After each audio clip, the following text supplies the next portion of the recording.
அனைவருக்கும் வணக்கம். எந்த நேரமும் தன்னை மறந்து ஸ்ரீராம தியானத்தில் இருக்கும் அனுமானுக்கு தன்னை துதிப்பதை விட தனது இறைவன் ஸ்ரீராமனை துதிப்பதே பிடிக்கும்.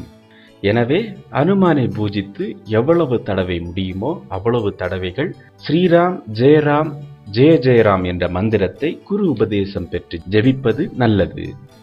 அனுமானை வழிபட்டு வருபவர்கள் பூஜை நேரத்திலும் இதர முக்கிய புண்ணிய தினங்களிலும் கண்டிப்பாக பிரம்மச்சரிய விரதம், புலனடக்கம் அனுஷ்டிக்க வேண்டும்.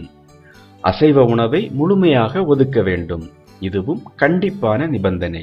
வடைமாலை, வெற்றிலை மாலையை காரிய சித்திக்காக அனுமானுக்கு சாட்டலாம். தினசரி ஸ்ரீராம ஜெயம் முடிந்தவரை எழுதலாம். அனுமானின் வாளுக்கு ஒரு மண்டலம், அதாவது 48 நாட்கள் சந்தன குங்கும போட்டு வைத்துக் கொண்டே வந்து இறுதி நாளில் விசேஷ பூஜை செய்து காரிய சித்தியை அடையலாம். கண்மூடி தியானித்து ராம் ராம் என்று சொன்னாலே போதும். அனுமானுக்கு இதைவிட பிரியமானது எதுவுமில்லை. தியாகராஜ சுவாமிகள் 96 கோடிகள் இம்மந்திரத்தை ஜபித்து ஸ்ரீராம தரிசனம் பெற்றார். மேலும் வீடியோக்களுக்கு சேனலை சப்ஸ்கிரைப் செய்யுங்கள்.